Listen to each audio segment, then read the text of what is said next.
Hey guys, how's it going? Welcome to episode 14 of the Ultimate Ironman Progress. In this episode, I've got some clearly defined goals. This might be a bit of a shorter one. I guess you can tell before clicking on it, but right now I'm not really sure. I have a couple of quests I want to do and miscellaneous skilling goals I want to achieve before moving on to some of the bigger goals, which may or may not be included in this episode. So, going to start off by getting 59 magic, and I think the best way for me to do that right now is to buy some nature runes from Ali Morrison and head up to the mage training arena and start chipping away at the alchemy points that we need for bonus speeches eventually. I'm not going to go all the way right now just because it's not super necessary, but might as well get a little bit of it done right now. Just going to go in with 300 runes right now. We are like 330 something casts of high alchemy away from 59, but with the bonus XP you get from the mage training arena, it should get us there. We also can't go in with any cash, so I've just deposited that into the cash that we had into the last man standing coffer for the time being. And here comes 59 magic, which will allow us to cast Fire Blast. I forgot that you can sometimes cast the spell for free in this room, so we did end up going a bit over, and I think we're going to get a decent chunk when we turn everything in here in a moment. Alright, let's see what we got. Holy crap, that is so much more XP than I was expecting. And a lot more points. That is actually insane. I think we need 300 Alchemist points. I'm going to go check though. And we're just over 100 right now, I think. Yeah, we're a little over a third of the way there, so like 600 or so more nature runes will get us there whenever we come back here, and apparently we're going to get a lot more XP than I thought. After I turn that in, RuneLight says I'm getting over 100k magic XP per hour, which is kind of nuts. But alching itself in there is like, I don't know, 60k, so a decent payoff every now and then. Like, let's see, that was about 20k XP, and it took me about 30 minutes, a little less, as you can see down below. And yeah, so an extra like 40k XP an hour is kind of nuts. Oh, I also somehow missed that put us past 1200 total. Very nice. So I've got a couple of moderately intensive things I need to do elsewhere, so I figured it was high time for me to unlock Barbarian Fishing, so I have something to AFK during times like this. This will be my go-to AFK thing for the foreseeable future, so if I randomly pop back in here with a clip or two every now and then that's why. Alright, I've been AFKing for quite a while. I didn't come in with every update because I was too busy handling other things, so we got up to 48 strength, a little bit off of 49, but we can get that either later here or through a quest somehow. Do need 50 for one of the quests I want to do relatively soon. We also got to 63 fishing, which is a lot higher than I thought we would. That being said, I think it's time we get on with some more questing. Before that, we've got a beginner casket. Let's go. Woo. We got cabbages, which means we lost a 50-50 to get a beginner clue unique. I think. I've only heard that from Guides for Us All on his collectionist series, so I'm just gonna assume it's true since, you know, the collection log guy probably knows what he's talking about, I hope. Anyways, on to questing.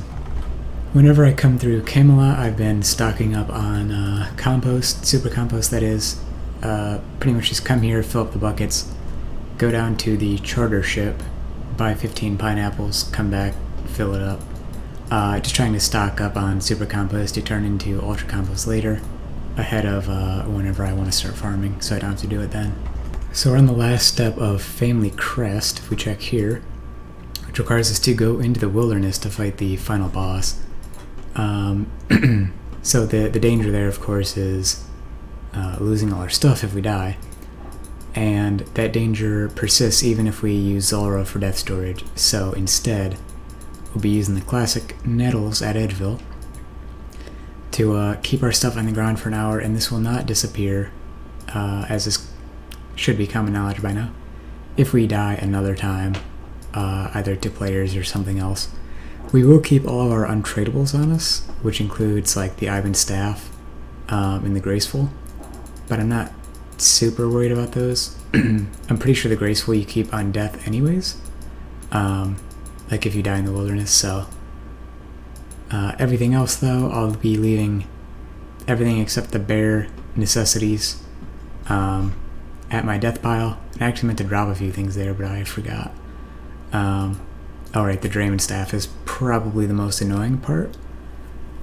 Should still be good either way though. I don't know. I assume everything will go off without a hitch, but if not, you guys will know. Actually, now that I think of it, I don't know for sure whether we lose the Drayman staff if we die with it in the wilderness or anything. I'm pretty sure you keep graceful, like 95+% sure, or else I wouldn't be bringing it.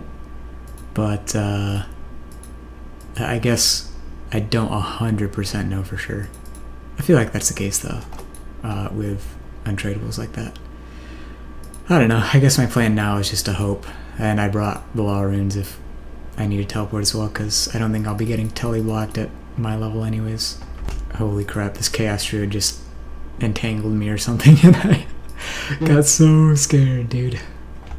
Alright, the boss is way easier than I ever remember it being, so I guess I haven't done this quest all that many times now that I think of it, because there came a point in like RS2 era that I just never needed the gauntlets again, so I guess I just either avoided it or never got to that point on a lot of my accounts. I'm gonna grab my stuff real quick, should be able to fit it all in the inventory, and then head back to finish up the quest. Alright, there we go. We got the steel gauntlets, which we can then imbue, enchant, whatever, with one of the brothers during the quest, and basically we're going to do that at some point. We're going to get goldsmith gauntlets to hopefully get from 41 to 50 smithing. So it turns out we need 50 mining to get the ice gloves to make full use of our goldsmith gauntlets. So since that's the requirement, I guess because you need ice gloves for Hero's Quest, might as well get that out of the way for now. Alright, last rock for 50 mining coming in. There we go. Technically I could have stopped at 49 and boosted to get ice gloves, but there's no sense in doing that when I need like 52 for I think Legends Quest and 60 for Lunar Diplomacy and etc, etc. Might as well just do it while it's relevant. Oh, we also got Beginner Casket, as is the theme for skilling, it seems. Let's crack it open. Amazing. Ice gloves acquired. That was not difficult at all, really. Then again, this is another thing. It's been like 10 plus years since I've done gotten ice gloves. Well, maybe like 8 plus. Alright, there are the goldsmith gauntlets that significantly, like, more than 2 times, maybe more than 2.5 times, increases the XP you get from smelting gold. Probably worth it for me to clear out more of my inventory, but I'm just going to drop the food for now and head over to Blast Furnace because I'm too lazy to clear up any inventory, and we only need about 50k XP anyways, and given how fast this should be, that shouldn't take very long at all. Alright, bit of a misunderstanding on my part, but it seems that we can't actually do the thing I was thinking we could until we get to level 60 smithing, because hopping across worlds will cost apparently a lot of money. What is up with all these dead clicks lately? Having serious issue with that in the past like 20 minutes. So instead, I guess I'm going to superheat. I mean, it is kind of annoying because it's an additional cost, but at least it gets us magic XP, which will be useful for ensouled heads probably in the future. Yeah, it does mean we got the ice gloves for nothing for now, but we're going to use them soon enough anyway, so it doesn't really bother me. Alright, that should be all the nature runes we need. We're going to get quite a few, maybe like 2 or 3 magic levels from this, I think. Definitely 2, because we're only 3k off the next one, but it's going to be quite a hit to our cash stack because gold is at minimum 255 each at the blast furnace. And nature runes are, of course... Wait, did I say 255?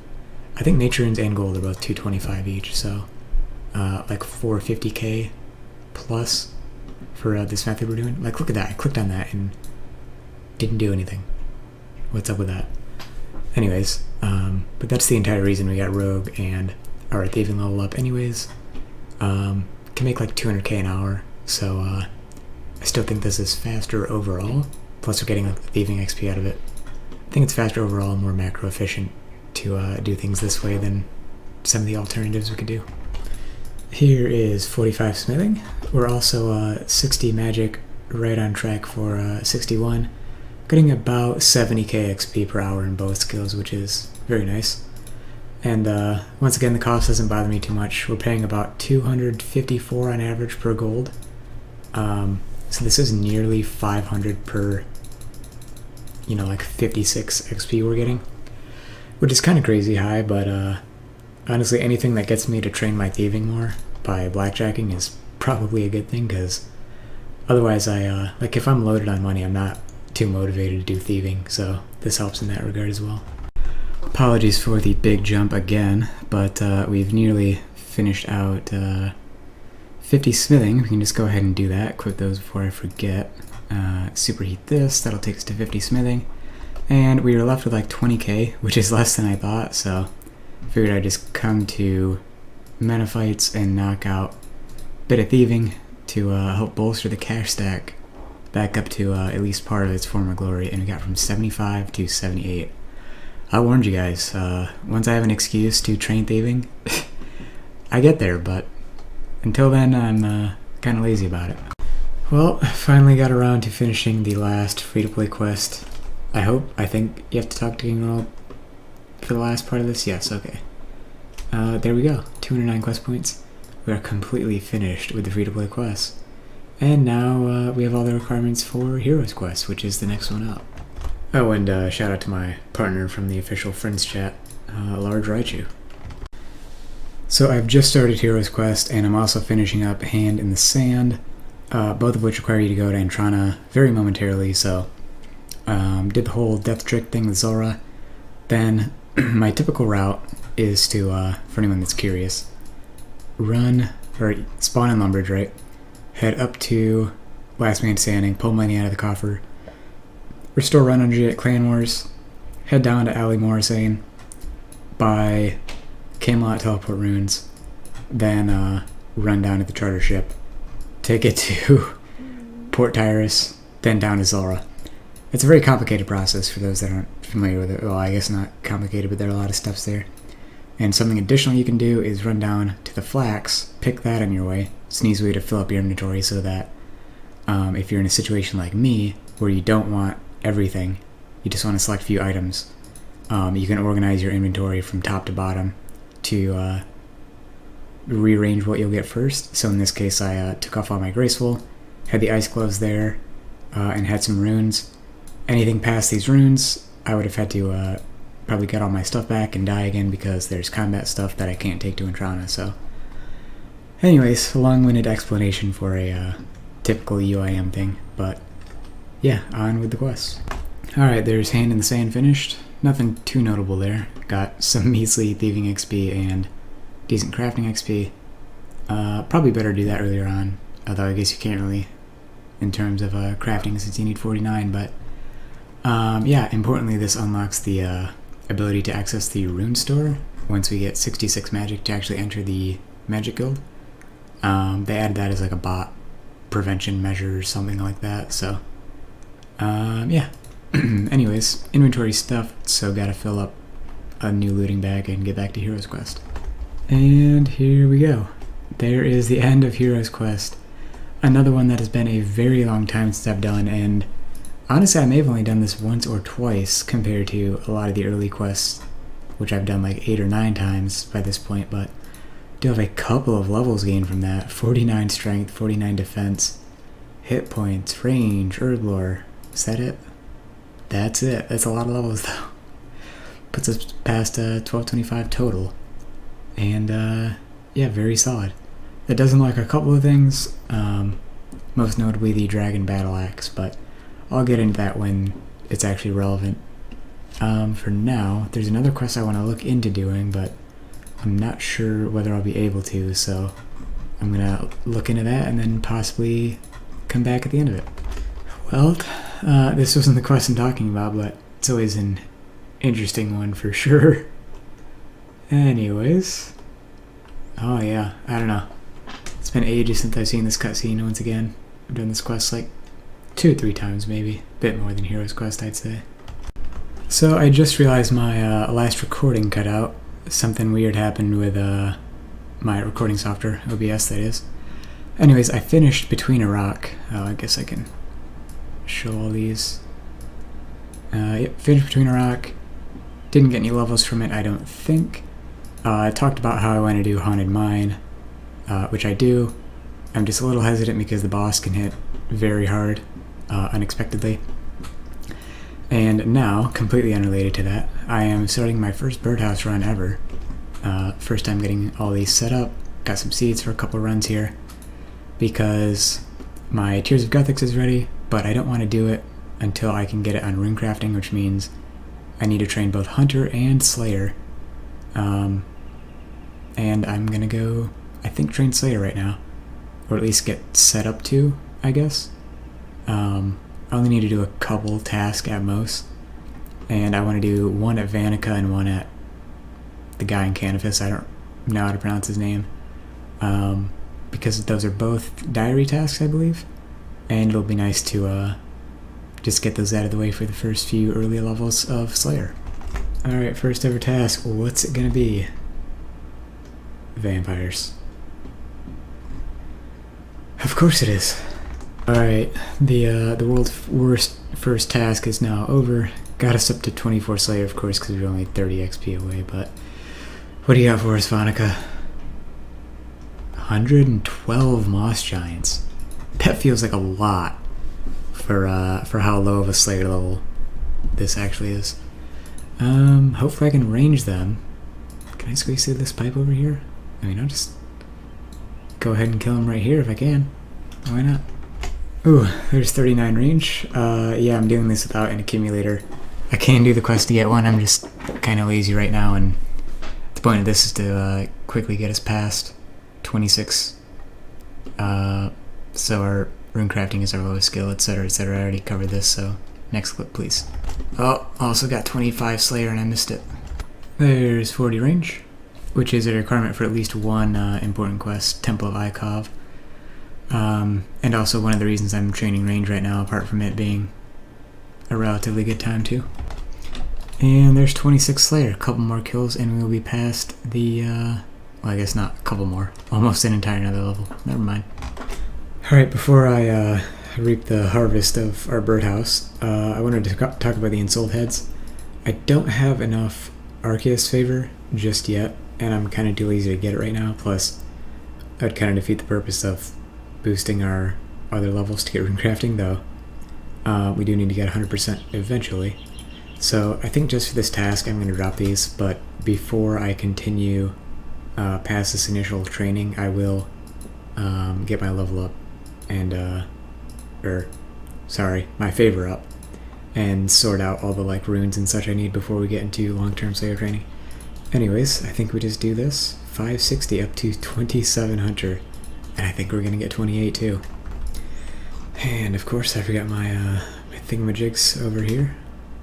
Technically, you can elk these, I think, for, you know, whatever, a tiny bit of GP profit. I don't know if I'm gonna bother with that, like, oh, okay, apparently that doesn't tell me the elk price, but I assume that Bird's Nest actually probably elk more, for more than the gold ring. Anyways, I forgot my stuff, so I'm just gonna buy it and get back to it. Well, apparently that's pretty valuable. Guess I should drop it over the main while I stuff more junk in my looting bag. Might as well, I guess. And there's 28. This is honestly a lot more XP than I thought. When I initially read the wiki, I thought it was going to be, for some reason, I thought it was going to be 560 per full run. Yeah, I must have been misreading something on the wiki page, but yeah, this is honestly kind of crazy, and the route I have planned right now, at least while I'm chopping willow trees, is teleport to Lumbridge, chop willow trees here, take the glider here over to this spot here. It's not an actual glider that you can take, but you can fly there. Take the ship up over to here, puts you right at base camp, by the chisel and hammer from there, head to this one, head to this one, use the tree to come over here, and it's pretty solid. I feel like I don't even need like a dig site pennant or whatever else, at least for the time being. If it was a little bit more annoying, I probably wouldn't do this that long. But as it stands, I honestly don't mind doing this very frequently. 41 range. And there's 27 Slayer. We can officially head over and get our runecrafting level up. By the way, I've gotten, just a second here, if I can pick this up, 2 longbones in like 30-something kills. Pretty sure that's not supposed to happen. So I'm going to cash those in as well, since I need to get my fire-making cape out anyways. Go do that now. Do this clue as well. Honestly, maybe I'm just saying this because it's different than the content I've been doing, so it's kind of fresh, but I'm kind of hyped to get into Slayer. It's mundane yet fun, which I think is just a summary of the game as a whole, really, but Slayer takes it to the extreme, which I like. And if we come to this bone collector over here in Dorgish Khan, I think that's the name of it. Completely forgot it for a second there, but he will allow us to trade in our long and curved bones, however you might take that, for a bit of construction XP. 9k, very solid, I'll take it. Alright, 140 tiers, let's see what we got. Starting at the top of 26, I guess the bottom of 26 rune crafting. 31! That is so much more XP than I thought I would get, honestly. That blows us straight past a future quest requirement. So, yeah, I guess a bit more Slayer in order to catch up with that now. Like, more than the entire Moss Giant task, which I was not anticipating. 42 range. We also got a Mossy Key. I'm not going to do that tonight because it's pretty late and I don't want to invest the time into it right now, but I don't want to back down from the challenge, so I am going to make an attempt at least. Probably with magic, maybe buy some Chaos Runes or something. And hopefully Tome of Fire carries me. Something like that. Also, I'm not going to forget to open the Chaos Gate, even though I sometimes do that. I'm just going to save it for now in case we get another clue. And 28 Slayer. Well, apparently I just recorded a bunch without actually recording, but just got 28 Slayer. Task should get us to 30, which is a quest requirement, maybe a couple of them, and there are quite a few between 30 and 40 something, like 42-ish, so it'll be nice to get those out of the way at some point as well. Here comes, should be a another hunter level. Honestly, if I knew it was this insane, I probably would have started earlier, but I guess now that we know, can keep doing it. And you know, why not get 30 in the same run? Might as well, right? Well, almost, well, I guess almost clicked on my seeds, and misclicked on my casket, so I might as well open these. Yet another missed roll for a unique, but we're up to 8 beginners with no unique. Not super dry, honestly, if it even is dry, so I'm not bothered. Okay, I was not planning on making an update right now since it's a bit difficult for me to record clips, but I've been sticking with the birdhouse runs, doing well in that regard, I guess. I don't know what else I had to say about that. Also got 51 mining, 3600 from a few runs. I'm just doing this as often as I can, but I decided to record this clip to not only give that update, but give a shout out to Joe here, because I have no idea how he found me. This is like the least likely time that I'm playing right now. If somehow finds me in this random location mining iron at the monastery. So that's pretty hilarious, not gonna lie. Anyways, I think I am going to finish out the episode shortly, but I do want to do a bit of skilling before then, so I will be back with another update before I close this one out. Alright, here comes the big one. Well, I guess not the big one, but a big one. 55 mining. To mine Mithril is a diary requirement for at least one achievement. Probably more, actually, because they tend to repeat themselves throughout the various achievements, or achievement diaries, rather. I am going to go finish off this clue and then open these 3 caskets to finish out the episode. As far as Hunter goes, we're up to 41 so far, which is insane. We've gained almost 29k XP from birdhouse runs so far, which almost doesn't make sense because I only get like 2k per run. And I don't think I've done that many runs. Like, there hasn't been enough time in my day. I guess I'm squeezing in extras since I'm doing them every 50 minutes instead of every hour, like some people do, but... Or, it's possible this counter is from when I started yesterday as well. Anyways, yeah, gonna do this clue and be right back. Alright, just finished that up. I also neglected last clip to explain this hard clue. We are at 3 steps in and have a music clue for rock and roll, which is unlocked during My Arm's Big Adventure, which is one I wanted to do relatively soon. So I think I'll just probably go ahead and do that. I think I can do it with the Dorgashan crossbow. I'll have to look into that though, maybe buy some green d'hide. I've got 49 range strength with the bone bolts, which is very solid. It's equivalent to what my melee strength is with the rune sword, except I'll have higher accuracy, I believe, with, you know, the final setup once I get some actual range armor. So I'm gonna hold on to that until then. Yeah, anyways, this will be the end of the episode after I open up these beginner clues. Just a quick recap. Did a few quests, did a little bit of skilling, kind of a mixed bag. Started both Slayer and birdhouses, which are, well, mostly the birdhouses are the bigger deal there because Slayer's going to be stop and go for a little bit at least. What else? Oh, we also got this mossy key, which is another thing I want to take on probably next episode once I get the whole range set up. Unless I can kill that with mage, then I might just prefer that because it'll probably be easier. I can't do mage for the My Arm's Big Adventure quest because it's got like 150 mage defense, which is absolutely insane. So I think I'd rather just try to range it, even though it's got fairly high defense level as well. Anyways, yeah, let's crack these open. Nothing. Bunch of staves. That's what we got. Guess I'm gonna go buy some runes and alch those on my way to the next birdhouse trip, which is probably now, actually. Anyways, if you've enjoyed the episode, feel free to give it a like. Subscribe if you want to see more. Hope you've enjoyed it. And if I'll see you next time, then I'll see you next time. If not, have a good one anyways. Peace.